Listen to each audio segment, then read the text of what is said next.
नमस्कार। जय राम, जय श्री राम, जय हो बागेश्वर धाम सरकार, जय हो हनुमान जी महाराज। मेरे प्यारे सभी दर्शकों, आज के इस वीडियो में एक बकरे की शादी एक औरत से कर दी जाती है। इस कहानी को जब आप सुनेंगे तो वाकई में हैरान हो जाएंगे। बहुत ही हैरान कर देने वाली कहानी है। आखिर उस बकरे की शादी उस लड़की के साथ में कैसे कर दी जाती है। ये कहानी बहुत ही ज्ञानवर्धक और प्रेरणादायक कहानी है। अगर आप इस कहानी के अंत तक बने रहते हैं ना, तो आपके जीवन में कुछ न कुछ सीख देकर जाएगी। तो चलिए बिना देरी के इस कहानी को शुरू करते हैं। एक समय की बात है कि राज्य में एक राजा राज करता था। उसके 4 बेटे और 4 बेटियां थी। एक दिन ऐसा आया, वह राजा बहुत ज्यादा बीमार हो गया। वह राजा अपने 4 बेटों को बुलवाया। अब जब उस राजा के 4 बेटे ने अपने पिताजी के पास राजा साहब के पास में आए, राजा साहब ने कहा कि देखो बेटा, अब मेरा अंतिम समय आ चुका है। यह बातें सुनते ही राजा के 4 बेटे एक साथ बौखला उठे। उन्हें बहुत तकलीफ हुआ। राजा ने कहा, चारों लोग मेरे बात को ध्यान से सुनो। जीवन में कभी घबराने से किसी चीज समस्या का समाधान नहीं होता। इस दुनिया में जो आया है उसे एक न एक दिन जाना ही है। राजा ने कहा कि जब मैं मर जाऊंगा तो मुझे शमशान घाट में दाह संस्कार के लिए ले जाओगे, और दाह संस्कार करने के बाद मेरी लाश जब तक जलेगी उसका जो पहरा देगा वही बेटा मेरा राजा बनेगा, वही सिंहासन पर बैठेगा। लेकिन जो सिंहासन पर बैठेगा उसके लिए कुछ जरूरी काम है, कुछ जरूरी बातें हैं। जो राजा बनेगा वो अपनी बहनों का ख्याल रखेगा, उनका खूब सेवा सत्कार करेगा, उनके सेवा सत्कार में किसी प्रकार की कमी नहीं रखेगा। और जब तुम्हारी बहनें शादी के लायक हो जाएंगी तो शादी उसी को करना होगा जो राजा बनेगा। और जब कोई शादी करने आएगा, लेकिन राजा ने कहा कि जो भी हमारे दरवाजे पे आएगा हमारे बेटियों से शादी करने के लिए, चाहे वह इंसान हो, चाहे पक्षी हो, चाहे जानवर हो, जो कोई भी हो, उसे शादी कर देना है। तुम मेरे इस बात का वादा करो। अब 4 बेटों ने एक साथ हुंकार भरी, लेकिन चारों अंदर ही अंदर घबरा गए कि राजा साहब, मेरे पिताजी ये कैसे वादा दे करके जा रहे हैं कि कोई भी हो, इंसान हो, जानवर हो, पक्षी हो, पशु हो, किसी के साथ में विवाह कर देना। उसके बाद जब राजा की मौत हो गई तो उसे शमशान घाट में ले जा करके शमशान घाट में उनका क्रियाक्रम किया गया। उसके बाद शमशान घाट में पहरे देने के लिए जब राजा ने कहा था तो पहले बेटे ने पहले दिन रात में पहरा देने का फैसला किया। जब रात्रि का समय होता है, राजा का पहला लड़का शमशान घाट में बैठा रहता है। उसके बाद जब आधी रात्रि होती है, आधी रात्रि होने के बाद शमशान घाट से डरावनी आवाजें आने लगती है और वो बहुत डर जाता है, सहम जाता है, और सुबह होने से पहले वह शमशान घाट से भाग जाता है। अब दूसरी रात दूसरा बेटा पहरा देने आया, उसके साथ भी वही हुआ। तीसरी रात तीसरा बेटा पहरा देने आया, उसके साथ भी वही हुआ। अब चौथी रात चौथा बेटा शमशान घाट में पहरा देने के लिए तैयार हुआ। उसके बाद वो अपने कमर में तलवार बांध लिया। वो बहुत ही खूबसूरत और समझदार व्यक्ति था। चौथा बेटा ने अपने कमर में तलवार बांधकर शमशान घाट में चल पड़ा। अब राजा का चौथा बेटा शमशान घाट में चला जाता है। वो पहले सुना था कि तलवार से बड़े बड़े भूत पिशाच दरिंदे जो भी होते हैं तलवार से खौफ से भाग जाते हैं। जब आधी रात्रि होता है तो वहां पर एक जिन आता है शमशान घाट में। उसके बाद इस राजा के लड़के पास में आता है, इसको पकड़ने की कोशिश करता है। उसका हाथ एक अजीब जानवर की तरह रहता है। उसके बाद यह राजा का लड़का तुरंत उसके हाथ को काट देता है और वह चिल्लाते हुए वहां से भाग जाता है। अब सुबह होने के बाद यह राजा का चौथा लड़का जो था, उस जिन के हाथ को जो काटा था उसको अपने जेब में रख करके सुबह अपने राजमहल वापस चला आया। अब राजा का चौथा लड़का राजा साहब के नियमानुसार, उनके वादा अनुसार इसने वादा पूरा किया। रात भर शमशान घाट में पहरेदारी किया। अब इसे राजगद्दी पर बैठाया गया। तीनों भाइयों ने मिलकर के इस चौथे भाई को राजा साहब के राजगद्दी पर बैठा दिया। अब राजा का चौथा लड़का राजा बन गया। अब उसकी बहनें अब शादी के लायक हो चुकी थी। लेकिन अब इस राजा को, जो राजा का चौथा लड़का राजा बना, इस राजा को अपने पिताजी के वादे के अनुसार समझ में नहीं आता था अब हम करें तो करें क्या। एक दिन राज्यसभा लगा रहता है, तब तक उसी राज्यसभा में एक बकरा चला आता है और हैरान की बात तो तब होती है, वह बकरा सीधे राजा के पास में आता है और राजा साहब के पास में आकर के सीधे जय श्री राम बोलता है। बोलने के बाद इंसानी आवाज में जब बोलता है तो राजा बिल्कुल हैरान हो जाता है। अब यह बकरा इंसानी रूप में बातें कर रहा था। इसने कहा कि मैं उम्मीद करता हूँ, मैं आशा करता हूँ कि आप अपने पिताजी के वादे के मुताबिक आप अटल रहेंगे। आपके पिताजी ने जो वादा करके गया आप उस वादे पर अटल रहेंगे। मैं उम्मीद करता हूँ कि आप उस वादे से नहीं मुकरेंगे। उसके बाद इस बकरे ने उस राजा से कहा कि मैं आपकी बड़ी बहन से शादी करना चाहता हूँ। अब राजा ने उस बकरे की बात सुनकर बड़ा ही हैरान होते हैं कि मैं अपनी बहन की शादी एक बकरे के साथ में कैसे कर सकता हूँ, ये दुनिया के लोग क्या कहेंगे। लोक लज्जा के कारण वो राजा बड़ा ही चिंतित हो जाते हैं कि मैं अपनी बहन की शादी एक बकरे के साथ में कैसे कर सकता हूँ। ये तो बड़ा ताज्जुब वाली बात हो जाती है। बहुत देर सोचने विचारने के बाद राजा साहब ने कहा कि नहीं नहीं, ऐसा कदापि नहीं हो सकता। मैं बकरे के साथ में कभी भी अपनी बड़ी बहन का विवाह नहीं कर सकता। उस बकरे ने कहा कि आप अपने मरे हुए राजा साहब की, अपने मरे हुए पिता की बातों को याद करिए। उनके वादे के मुताबिक आपको मुझसे विवाह करना ही होगा। उन्होंने आपसे जो वादा किया था आपको उसको पूरा करना होगा। अंत में उस राजा को उस बकरे की बात को माननी पड़ी और राजा ने अपनी बड़ी बहन की शादी उस बकरे के साथ में कर दिया। वह बकरा राजा की बड़ी बहन को लेकर के अपने साथ में चला गया। अब राजा को इस बात का पता नहीं रहता है कि वह बकरा मेरी बड़ी बहन को कहाँ पर लेकर के गया है। अब राजा इस बात को लेकर बड़ा ही चिंतित होते हैं। उनके मन में बहुत भारी चिंता हो जाती है कि मैं अपने बहन की शादी अब जल्दी जल्दी से कर देता हूँ। क्या पता अगले दिन फिर कोई दरिंदा या फिर कोई जानवर आ जाए और मुझे मजबूरी में उसके साथ अपनी बहन की शादी करना होगा। अब राजा ने अपने मन में विचार बनाया कि मैं अपनी दूसरी बहन की शादी किसी से जल्दी से कर देता हूँ। अभी राजा ये सब सोच ही रहे थे, तब तक राज दरबार में एक जिन्न आ जाता है जिसके बड़े बड़े नाखून होते हैं। उसके हाथों में कीमती कीमती अंगूठियाँ होती है। वह जिन्न आकर के कहता है कि राजा मैं तुम्हारी बहन से शादी करना चाहता हूँ।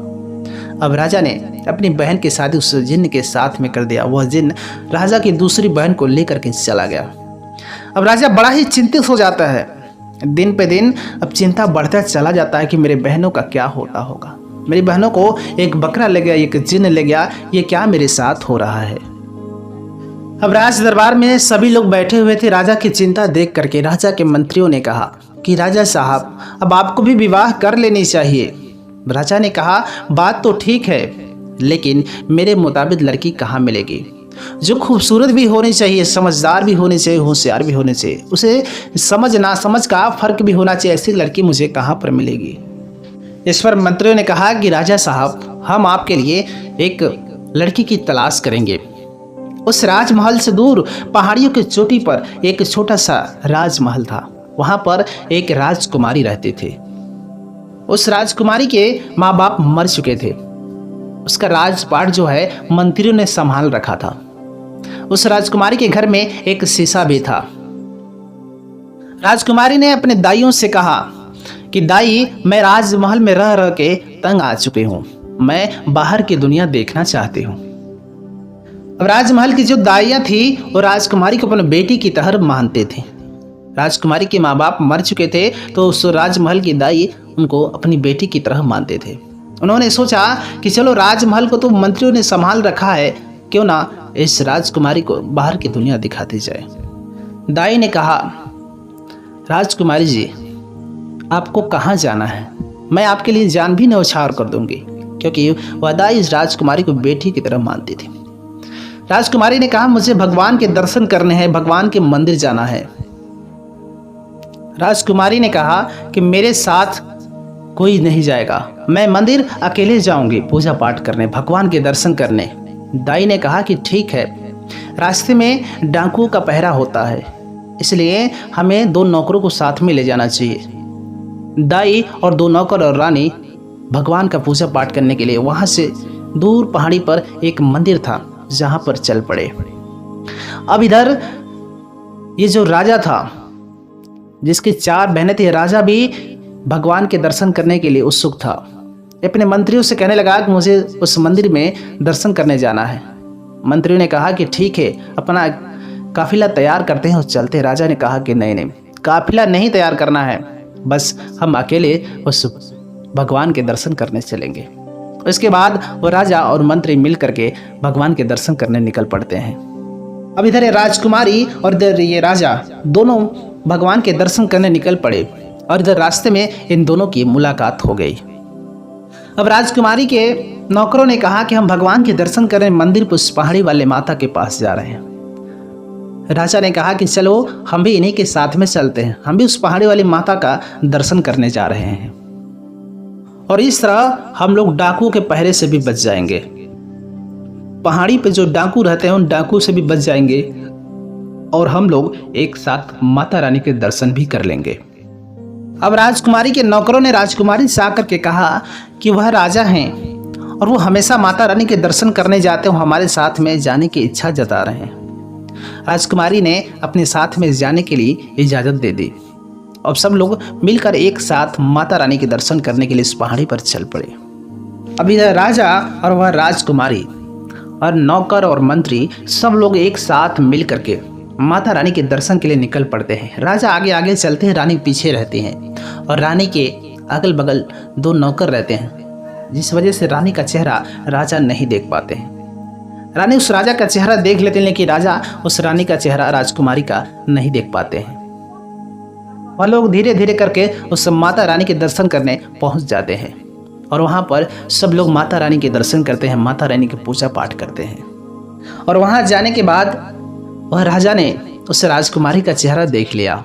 देखते ही राजा बहुत मोहित हो गए कि कितनी खूबसूरत और सुंदर है। यह मालूम पड़ता है ये बहुत बड़े घराने की राजकुमारी है।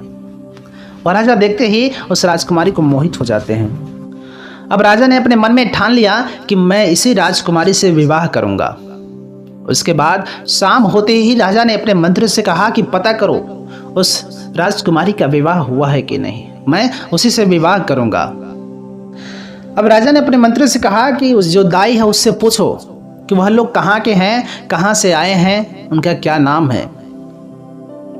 अब राजा के मंत्री जाकर उस दाई से बातों बातों में बात करने लगे। अब सारी जानकारी लेकर के आए और इस राजा से बता दिए। मंत्री इस राजा के पास में आया और राजा से कहा कि बधाई हो, बधाई हो। वह भी आप ही की तरह एक राजकुमारी हैं और उनके घर में एक सुनहरा आईना लगा हुआ है, जिस आईने ने बताता है कि उनकी शादी एक राजकुमार से होगी। यह सुनकर राजा बड़ा ही खुश होता है। अब राजा सोचते हैं मैं उस राजकुमारी से कुछ बातें करूं, लेकिन यह संभव नहीं था क्योंकि उस राजकुमारी के नौकर पहरेदारी में रहते थे, उनके आसपास लगे रहते थे। उसके बाद उस माता रानी के दर्शन करने के बाद वह लोग अगले दिन वहां से निकल पड़े और रास्ते में आते आते उन्हें एक बहुत बड़ा आंधी तूफान का सामना करना पड़ा। जब आंधी तूफान आने लगा, काले बादल छा गए, बिजली गरजने लगी, तेज तूफान आ गया, काले बादल छा गए और अचानक तेज बारिश होने लगी। तेज हवाओं ने इनके तंबुओं को उखाड़ करके फेंक दिए। यह जो कैंप लगा कर छुपे थे आंधी तूफान के कारण, वह तंबुओं को उखाड़ करके तेज हवाओं ने फेंक दिए। अब इन्हें छुपने के लिए कोई जगह नहीं बचे थे। अब हवा धीरे धीरे करके तेज होती चली जा रही थी और घोड़े भी रस्सियां छोड़ा छोड़ा करके वहां से भाग चुके थे। अब वो दाई परेशान होने लगी जो राजकुमारी के साथ में आए थे। राजकुमारी ने कहा कि दाई माँ, घबराने की कोई बड़ी बात नहीं है, मेरे पास एक बहुत बड़ा ताबीज है। और उस ताबीज को हाथ में लेकर अभी कुछ कह ही रही थी राजकुमारी, तब तक वह जिन आकर के खड़ा हो गया। जिस जिन से उस राजा की बहन की शादी हुई थी, वही जिन आकर के वहां पर खड़ा हो गया। अब राजकुमारी ने कहा कि हम लोगों को किसी अच्छी जगह पे पहुंचा जो जहां हम लोग सेफ रहें। उस जिन ने कहा कि हम आप लोगों को अपने घर पे लेकर के चलते हैं। अब वह जिन अपने महल के पास में लोगों को ले गया। बहुत बड़े बड़े महल थे और उतने में उस महल से बाहर एक लड़की आई। वह लड़की इस राजा की बहन थी। अब राजा की बहन उस महल से बाहर आती है, भाई के गले लग के रोने लगती है। उसके बाद उस राजा ने कहा कि ये जिन तुम्हारा आदमी है, तुम्हारा पति है उस राजकुमारी ने कहा कि हाँ, यही मेरे पति है। अब उस राजकुमार उस राजा की बहन ने कहा कि मैं इनके साथ बहुत खुश हूँ। वह राजा भगवान का लाख लाख धन्यवाद करता है कि चलो मेरी बहन कम से कम इस जिन के साथ में खुश तो है, वरना मैं तो डर गया था कि यह जिन तुम्हारे साथ क्या सुलूक करेगा। तुमको विवाह करके ले गया तो मेरे साथ यह जिन क्या सुलूक करेगा। राजा ने कहा कि बहन मैं मजबूर था, अगर पिताजी के वादे के से मैं बंधा नहीं होता तो मैं तुम्हारी शादी इस जिन के साथ में कभी नहीं करता। राजा ने कहा कि मैं बहुत डरता था कि तुम्हारे साथ क्या होगा। अब तो मैं तुम्हें देखकर निश्चिंत हो गया, किसी प्रकार का कोई कष्ट नहीं है, लेकिन मुझे दूसरी बहन की फिक्र है, वो किस हाल में होगी, कहाँ पर होगी। उस राजा की बहन कहने लगी कि भाई, आपने जिस बहन की शादी उस बकरे के साथ में करवाई थी, यहाँ से कुछ दूरी पर उस जंगल में रहती है। ये राजा सुनकर बड़ा ही खुश हुआ। अब 3-4 दिन तक उस जिन के घर पे उस राजमहल में रहने लगा। अब वह जिन इन लोगों को अच्छे अच्छे कपड़े दिया, अच्छे अच्छे भोजन दिया, इन लोगों का अच्छे से सेवा सत्कार किया। साथ में इनके घोड़े छोड़ करके चले गए, उनको घोड़े भी ला के दिया और वापसी के लिए इन्हें सारे सामान का व्यवस्था कराया। वह लोग वहाँ से निकल कर अब उस बकरे के पास में जाने लगे जिस बकरे ने उसकी दूसरी बहन से विवाह किया था। अब उन लोगों का काफिला वहाँ से जंगल के तरफ चल पड़ा। उस जंगल में एक आलीशान मकान था। यह राजा समझ गया कि यही मेरे बहन का मकान है। अब यह राजा ने उस बकरे को भी पहचान लिया। बकरे ने कहा कि आइए आइए राजा साहब, मेरे महल में आपका स्वागत है। राजा जब उस बकरे के महल के अंदर गए तो देखिए बहुत सारे नौकर चाकर लगे हुए थे। एक राजमहल की तरह उस बकरे का भी राजमहल था। वहाँ पर नौकर चाकर सब कुछ था। उसके घर में बहुत सारी औरतें काम कर रही थीं। उसने देखा कि उसकी बहन खूबसूरत वस्त्र पहन करके उसके तरफ चली आ रही है। अब बहन इस राजा के पास अपने भाई के पास में आकर के गले लग के खूब रोया और रोने के बाद उसने कहा कि भाई, मैं आपसे बहुत दिनों से मिलने के लिए परेशान थी। देखिए ना, मैं यहाँ पर कितनी खुश हूँ और ये बड़ा सा खूबसूरत आलीशान महल यह मेरा है। मेरे पास कितने सारे नौकर चाकर सब कुछ लगे हुए हैं। मैं यहाँ पर बहुत खुश हूँ। उसके बाद उस बकरे ने इन लोगों से बहुत मन्नतें की कि आप लोग कुछ दिनों के लिए मेरे यहाँ पर रुक जाइए। उसके बाद वह राजा और वह राजकुमारी उसके साथ ही सभी लोग उस बकरे के यहाँ कुछ दिन रहे। वह बकरा इन लोगों का खूब सेवा सत्कार किया, इन लोगों की खूब सेवा किया, किसी प्रकार की कमी नहीं रही, खूब खाने पीने हर चीज़ की व्यवस्थाएं किया।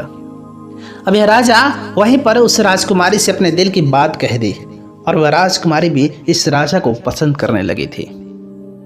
अब वह राजा यह बात अपनी बहन से बताई और उसकी बहन ने उस राजकुमारी से अपने भाई की शादी वहीं पर धूमधाम से करा दी।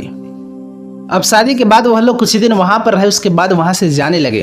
उसके बाद यह राजा ने उस बकरे ने से कहा कि तुमने हम लोगों का बहुत खातिरदारी किया, ऐसा मेहमानबाजी मैंने कहीं नहीं देखा। तुम लोगों ने हम लोग का बहुत सेवा सत्कार किया, इसलिए मैं तुमसे बहुत ही खुश हूँ। और राजा ने इस बकरे से यह बात कहा, अगर मुझे मौका मिले तो अपनी सेवा करने का अवसर जरूर देना। उस बकरे ने कहा, अगर आपकी यही इच्छा है तो आप मेरा एक काम कर सकते हैं। अगर किसी जिन का कटा हुआ हाथ का पंजा मिले तो मेरे पास आप लेकर के आओ। मैं उसे आग में फेंक कर अपने असली इंसानी रूप में वापस आ जाऊंगा। अगर जिन का कटा हुआ हाथ मुझे मिल जाए तो मैं उसे आग में जैसे फेंकूंगा वैसे ही मैं अपने असली इंसानी रूप में वापस आ जाऊंगा। राजा ने कहा कि तुम इतने दिनों से यह बात मुझे क्यों नहीं बताई? मैं अपने पिताजी के शमशान घाट में रात भर रखवाली किया था। उसके बाद उस समय वहाँ पे एक जिन आया था जिसका हाथ मैंने काट करके अपने जेब में रखा था और वह हाथ अभी भी मेरे पास मेरे जेब में है। और मुझे मालूम था कि यह पंजा जादुई चीज़ में बहुत काम आते हैं। जो जिन का पंजा था मैं इसलिए इसको अभी तक अपने पास संभाल करके रखा था। यह सुनकर बकरा बड़ा ही खुश होता है। उसके बाद जैसे उस पंजे को बकरा ने आग में जलाया, वह बकरा वहां से गायब हो जाता है और वहीं पर तुरंत भगवान की ऐसी महिमा कि वहीं पर तुरंत एक खूबसूरत नौजवान राजकुमार आकर के खड़ा गया। इसके खुशी में वहां पर खूब खुशियां मनाई गई और इस तरीके से वह बकरा इंसानी रूप में परिवर्तित हो जाता है। राजा की बहन उस जो इंसान था उसके साथ में सुखमय जीवन बिताने लगी और राजा अपनी राजकुमारी को लेकर अपने राजमहल चले आए और सब लोग अच्छे से अमन चमन से सुखमय जीवन व्यतीत करने लगे। ये कहानी यहीं पर समाप्त होती है। उम्मीद करते हैं आपको ये कहानी पसंद आई होगी। कहानी अगर पसंद आए तो अपनी राय कमेंट बॉक्स में ज़रूर दीजिएगा और मिलेंगे हम आपसे एक और नई कहानी के साथ। तब तक के लिए नमस्कार।